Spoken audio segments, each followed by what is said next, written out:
If you had told me that a simple knock on the door could stir feelings I thought were long buried, I would have smiled politely and moved on. But on that crisp autumn evening, when my neighbor Lucas appeared on my doorstep, I discovered that life has a way of surprising us, even when we think we've seen it all. It wasn't about drama or crisis. It was about quiet presence, thoughtful words, and the kind of connection we don't always see coming. That night became a story I had to share, because sometimes it's the moments we least expect that turn out to be the most unforgettable. Before I go on, I'm curious, where are you right now as you listen? Are you in a peaceful town, where the evening air carries the scent of pine trees and the warmth of distant fireplaces? Or perhaps you're in a bustling city, where the sounds of traffic never quite fade into silence. I like to imagine the places where my story finds you. The chair you're sitting in, the soft glow of light surrounding you as if we're sharing this moment face to face. My name is Helen. I'm 62 years old, and I've lived in the same house for nearly 30 years. Over time, the neighborhood has changed, just like I have. The maple trees have grown thick and strong, the sidewalks have cracked, and the front porches have weathered more seasons than I can count.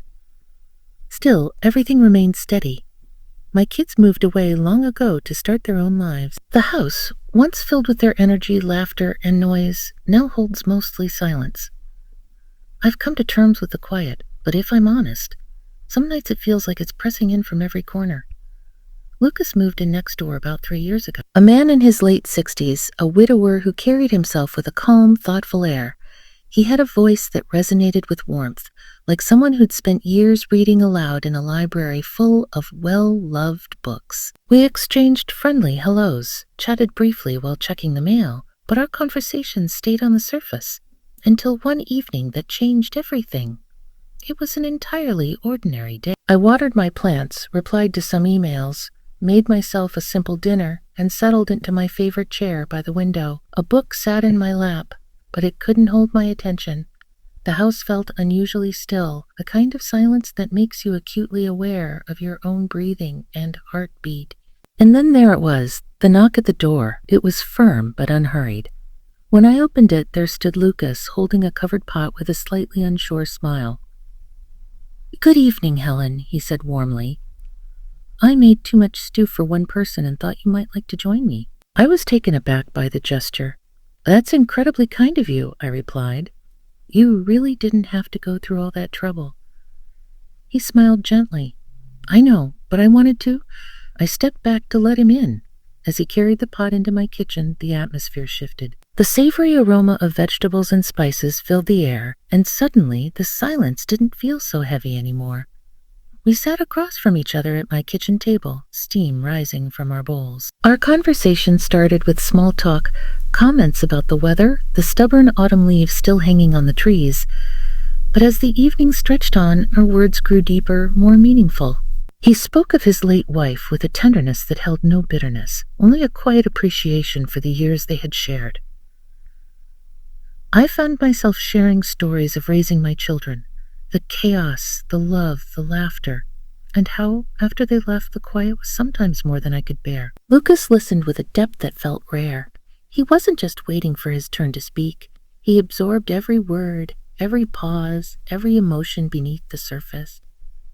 At one point, he looked me in the eyes and said, "You know, Helen, silence and solitude don't have to be carried alone." His words struck a chord in me. It had been years since anyone had truly acknowledged the loneliness I carried, and even longer since someone had offered to share that weight without conditions or expectations.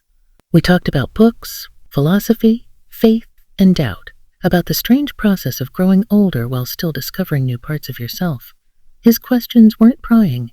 They were invitations to go deeper, and I found myself laughing, genuine, unguarded laughter that surprised me with its ease.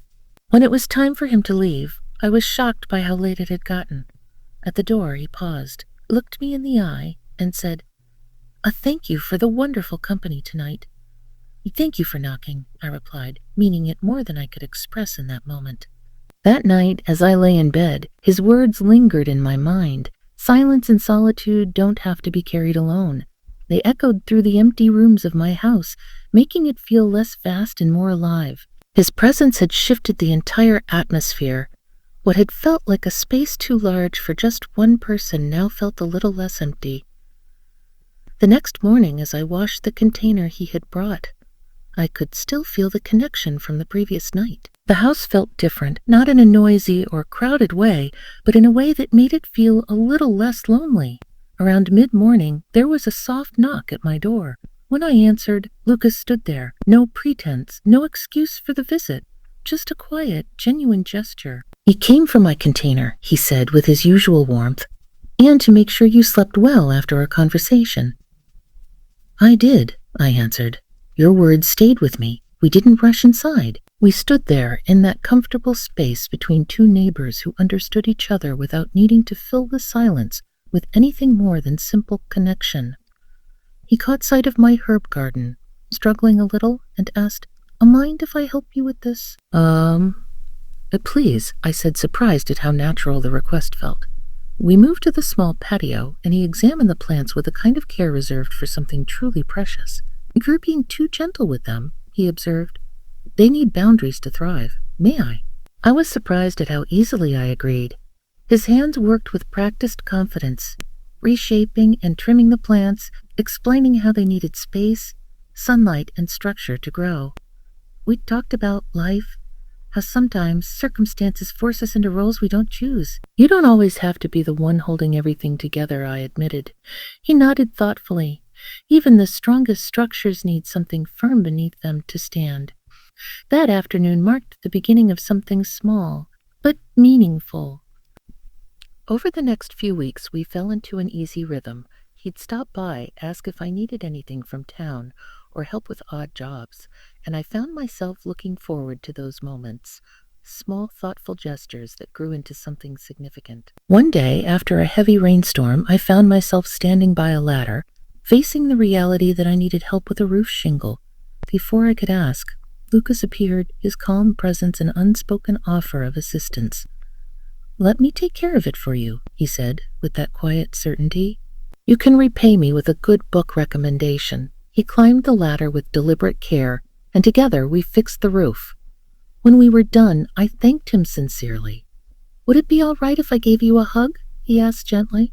"Yes," I replied, surprised at how ready I was for that simple, honest embrace. As we pulled apart, the rain had slowed to a light drizzle. Lucas glanced at the sky. "It'll clear up soon." It did, and we resumed our routine, small, quiet exchanges that filled my life with meaning. The first snowfall arrived quietly one evening, covering the world in a soft, white blanket. We sat together on the bench we'd built, bundled up in coats, watching the world slow down. After a while, he turned to me and said, "I've been thinking about that first evening, the stew, the knock. I almost didn't do it." "What made you decide to?" I asked. "The realization that kindness is pointless if it stays locked up inside," he said. "It needs to be shared to matter." We laughed softly, the kind of laughter that comes when you're no longer hiding anything, when everything feels just as it should. Later, he held my hand, and as we sat there, I realized that life in all its simplicity had become everything I needed it to be. Thank you for letting me share this part of my life with you. I hope that, in your own way, you find the moments that come knocking unexpected yet meaningful.